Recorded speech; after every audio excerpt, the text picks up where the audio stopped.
Betul, ada punya karya ada hampir-hampir. Okey, kita masih lagi di ruangan program Celoteh Cik Purnama iTalk yang dibawakan oleh Finas. Dan juga kita telah bersiaran daripada pukul 10 pagi tadi. Ini sesi petang. Sesi petang kita ada 2 orang panel lagi bersama dengan panel utama kita, Abang Dewa Sapri, kita ada Abang Mat London kita, kemudian Cik Fadil, pengarah seni. Kalau ada apa-apa soalan boleh ajukan. Terima kasih kepada Ratu Putri. Hilangnya yang tiada berganti. Harap pelakon-pelakon yang arwah mamat tinggalkan dapat terus menerus bakat yang ada, yang asalnya idea watak daripada arwah. Ini terima kasih Ratu Putri sharing-sharing dengan kawan-kawan. Ahmad Sultan Ahmad bersetuju dengan Abang Mat, ikon negara. Jeff Rizal setuju tak semua boleh buat komedi kerana komedi yang dibawa oleh arwah mamat ataupun Tan Sri P. Ramlee penuh dengan mesej, bukan sekadar komedi kosong. Betul. Apa lagi? Man Kelantan usahawan, macam mana wujudnya watak Pak Karim dalam Kampung Pisang Bersiri? Ini kita dah cerita tadi dah, Man. Tadi mula-mula tadi kita dah cerita dah. Okey, kalau ada apa-apa soalan boleh tanyakan. InsyaAllah kita ada panel kita boleh jawab. Terima kasih kepada 211 orang yang menonton. Tolong share lagi apa yang patut dan tanya. Apakah yang perlu ada kepada pelakon komedi? Pelakon komedi perlu ada apa bang sebenarnya untuk dia menjadi? Penghayatan bang Itu ya. Itu sahaja. Dia tak perlu. Dia menghayati wataknya, menghayati dialognya. Dan dia buat sedikit reference bang. Ya, reference kena buat. Apa juga berlakon ke, menulis skrip ke, penyertaan semua kena ada reference, semua ada rujukan. Sebab tu orang kata seorang pelakon, seorang pengarah, dia mesti jadi seorang observer, pemerhatian. Buat skrip pun dia memerlukan pemerhatian. Apa juga mesti ada rujukan. Justru kalau dia buat manggil watak apa-apa, kalau dapat jadi watak hantu, dia mesti ada rujuk watak hantu di seluruh dunia. Dan dia akan buat hantu yang berbeza daripada hantu-hantu yang lain. Kalau tidak, dia akan ikut hantu yang sama dengan Siam, dengan Indonesia. Right? So dia nak buat yang lain, dia mesti tengok, oh aku tak akan buat yang sama, aku akan buat watak yang berlainan cerita hantu ni. Macam tu juga dalam komedi. Right? Abang Dewa, apa perlu ada pada seorang pelakon komedi? Abang rasa lah. Susah nak ada pada pelakon komedi pun pasal saya bukan komedi. Mungkin pengarah, mungkin dia boleh tafsirkan. Dia boleh tafsirkan apa yang patut ada pada seorang pelakon komedi. Kalau pada saya susah saya nak uraikan pasal saya bukan pelawak dan saya bukan komedian pun untuk uraikan apa yang patut ada pada pelakon komedi. Saya rasa apa yang Abang Mat cakap tu memang betul, penghayatan tu memang seharusnya. Sepengalaman abang itu penting lah. Itu je yang saya ikut. Kamu tak perlu menjadi seorang pelakon komedi untuk membawa cerita komedi. Itu tak perlu. Tidak perlu. Yang perlu ialah penghayatan, dialog dan mimik muka, reaksi kamu. Ya, tanpa overdo it, tanpa overreaksi. Itulah komedi yang baik. Selamba. Kadang-kadang pelakon pun tak tahu bahawa line dia tu akan menjadi orang ketawa. Selamba ya. Selamba. Cik Fadil melihat macam mana? Kat saya memang terkeluar respect saya sebab dia berkaitan dengan watak apa semua. Tapi bagi saya, mau tidak mau, dia harus mempunyai seorang yang research orangnya, seorang yang banyak membuat research, seorang yang banyak referennya untuk dia menjadi seorang komedian. Dan saya melihat komedian pun Rowan Atkinson, Mr. Bean, seorang pelawak, kita anggap dia komedian. Betul. Tetapi dari sudut akademiknya, dari sudut kebijaksanaan dia tu ada. Itu sebab dia senang untuk dia mencari idea. Bagi saya komedian is orang yang perlu banyak idea. Sebab dia boleh kata orang dia agresif lah, dia boleh mencipta sesuatu.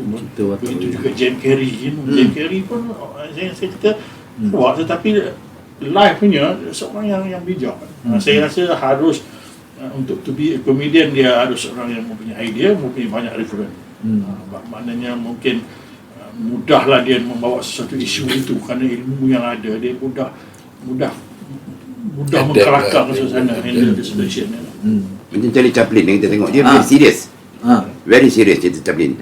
Tapi dia mewatakkan agar ada kelakar dalam seriousness itu.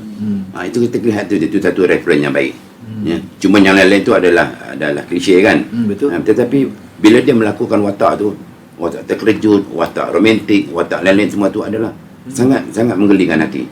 Sangat komedi. Dia pada kehidupan dia bukan seorang komedi.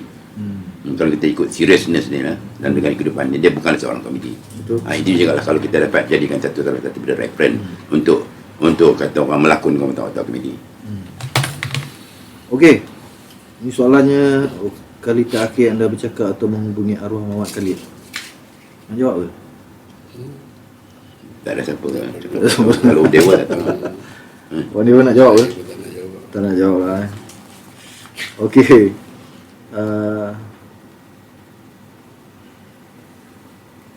Abang ada menyanyi dalam Kampung Pisang? Aku bisa. Ada menyanyi? Nyanyi. Oh, itu hari ada buat ni kan? Kita buat lagu-lagu raya. Yang Hari Raya punya version tu semua menyanyi kan? Semua kena menyanyi. Maksudnya di luar abang memang boleh menyanyi lah. Ya, boleh. Dia memang penyanyi. Memang penyanyi. Bagi saya dua-dua ni Hebat menyanyi. ikon saya.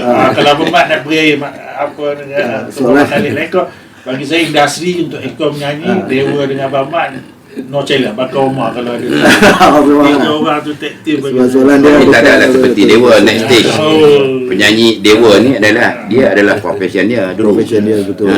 Kita bukan profession kita hanya menyanyi saja Suka-suka kan? Soalan dia, adakah anda boleh menyanyi atau anda dipaksa menyanyi dalam Kampung Pisang atau karya Muhammad Khalid yang lain? Memang penyanyi lah, tak ada masalah. Memang selalu menyanyi abang kan? Sebab Muhammad Khalid dekat dengan dewa, dia tahu. Ya, betul. Dia tahu cerita dewa daripada dulu sehingga sekarang. Dia tahu apa yang dewa boleh buat, apa yang dewa tak boleh buat. Dia paling dekat di sana punya. Tidur baring di sana. Dewa. Malah ada gambar juga dia baring sama-sama dengan Muhammad tidur.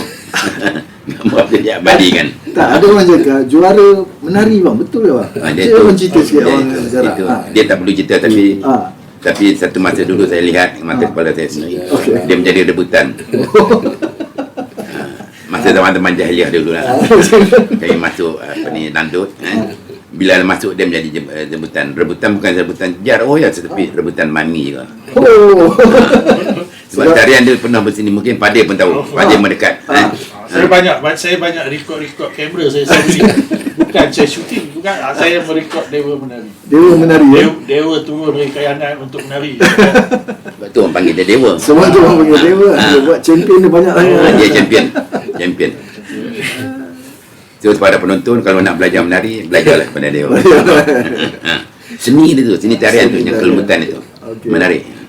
Okey, kita akan berhenti di pukul 4. Kita berehat sekejap. Terima kasih Dan CJ Abang Dan CJ kita hadir. Kapten Mat Nobon, best, sayang tak dapat bersama. Kapten Mat Nobon tengah tak sihat. Okey, mana? Kenapa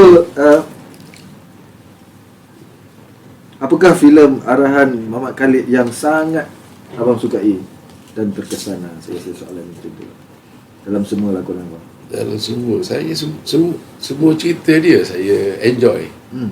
Saya suka. Maknanya saya enjoy. Saya enjoy bekerja. Saya enjoy melakonkan apa watak yang diberi. Jadi tak ada cerita dia yang saya rasa terpinggir ke, walaupun saya tahu ada watak-watak setengah tu memang sikit saya buat, tapi saya enjoy. Saya enjoy bekerja. Klik rider walaupun sikit-sikit saya hanya spontan. Okey kedai kan, yang lain-lain walau ada, tak tahu saya happy. Walau tak ada saya pun saya ada juga dekat set.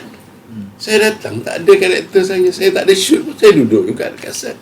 Maknanya saya enjoy suasana shooting tu, suasana sebelum shoot pun, walau semasa shoot dia pun, pasal arwah memang sentiasa happy. Kalau dulu dia dengan gitar, dengan menyanyi dia, melawak dia. Jadi environment shooting tu kita tak terasa tertekan. Walaupun saya tak ada scene, saya tetap ada kat set. Pasal saya sukakan suasana environment shooting. Kita tak ada tertekan, tak ada terjerit, terlolong sana sini. Suasana tu sendiri happy. Sebab tu macam Kampung Pisang ni, tanpa kita wujud semua yang kawan-kawan yang dah kenal. Kita dah macam family. Kita tak ada scene, kita duduk kat set juga. Sampai sudah. Yalah. Tak ada cuti pun datang ke set. Tak ada scene pun datang ke? Datang ke set. Lepak kat set. Lepak ke set. Sono. Abang kita banyak lalui set-set drama ataupun kita buat drama apa semua. Tapi kenapa situasi ni berlaku, Pak, maksudnya? Inilah yang mengherankan saya. Yang mengherankan saya pun dah lama duduk dalam ni kan. Orang benci dengan set lah. Benci ni set. Kalau boleh nak nyah daripada nak set itu, balik cepat lah, nak pergi tempat lain, Ha. bersuka-suka. Tapi tak ada. Tidak ada kegembiraan, tidak ada kesempurnaan, tidak ada kata orang apa ni kelesaan selain pada set Mamat ni. Saya duduk, tidak saya boleh pergi, jom pergi Kuala Kangsar ke, pergi mana typing ke, balik pukul apa nak syuting ni. Oh, lambat lagi abang pergi set. Buat apa duduk kat sini? Dan abang rasa boring. Jadi jumpa dengan ni, dengan kita punya apa ni, pelakon-pelakon ni, kita seronok. Kadang-kadang tak syuting, tapi pergi tengok orang syuting. Ikut je tengok syuting. Sepatutnya tak boleh buat sebab saya ni seorang pengarah. Tak boleh masuk dalam set orang yang bukan pengarah. Tapi itu yang saya lakukan. Lagi satu yang cuba nak cerita bahawa Mamat ni adalah seorang nationalism, seorang nationalism yang cukup kuat. Kerana apa? Kita lihat pada fizikalnya. Setiap kali apa ni scene ataupun apa ni tempat-tempat dia mesti ada bendera Malaysia. Dia mesti ada bendera Malaysia, tak lupa bendera Malaysia. Itulah kisah semangat nasionalisme yang kadang-kadang kita yang tak ada daripada pengarah lain. Di mana saya sering berkatakan setiap seorang satu drama tu mesti letak kurang-kurangnya 3 second bendera Malaysia, menunjukkan kepelamangan wajah dan corak nasionalisme Malaysia. Tapi Mamat dia sentiasa ada di kedai ke di mana-mana mesti ada bendera Malaysia. Yang keduanya saya ingat bila zombie dulu ni, di mana zombie menyerang seseorang, tapi bila dengar lagu negaraku, zombie sendiri pun menghormati lagu negaraku. Dengan lantarkan parang dia kan. Itu kuat sangat. Sangat kuat simbolismenya. Sangat kuat simbolism. Saya rasa inilah sepatutnya harus dicontohi oleh setiap pengarah dan juga penulis ataupun siapa juga di dalam industri ini. Peranan negaraku begitu kuat sekali sehingga zombie pun menghormati negara. Kenapa kamu tidak? Itu maksud dia. Itu maksud dia lah. Ya. Perlambangan tu sangat Ya. tinggi lah. Ya. Okey. Cik Fadil ada nak tanya apa-apa ke? Ada nak cakap apa-apa ke? Dari segi ni? Taklah, sambung apa yang Abang Mat cakap tadi soal patriotism, nationalist dia memang diakui lah, memang tu kan. Memang diakui. Mungkin itu pun sebahagian daripada cynical dia, sebahagian daripada dia tak tahulah dia cuba menyampaikan sesuatu kan. Itu. Tapi very subtle lah, maksudnya dia mengingatkan kita. Cik Fadil karya dia yang paling minat memang rock ni. Tak juga, saya Mak Laksa pun bagi saya okey. Banyak-banyak hal. Saya tertarik apabila dia mengingatkan saya dengan satu memori, especially yang di Perak, very popular kan. Itu yang signature dia yang saya suka kan. Okey. Pukul 4 kita break sekejap. Jangan lagi, kejap lagi datang balik. Lebih kurang 2-3 minit je kita break. Bagi kita time sikit. Nak kena sebatang 2 ke, nak pergi toilet ke apa semua. Okey, kita berjumpa lagi selepas ni.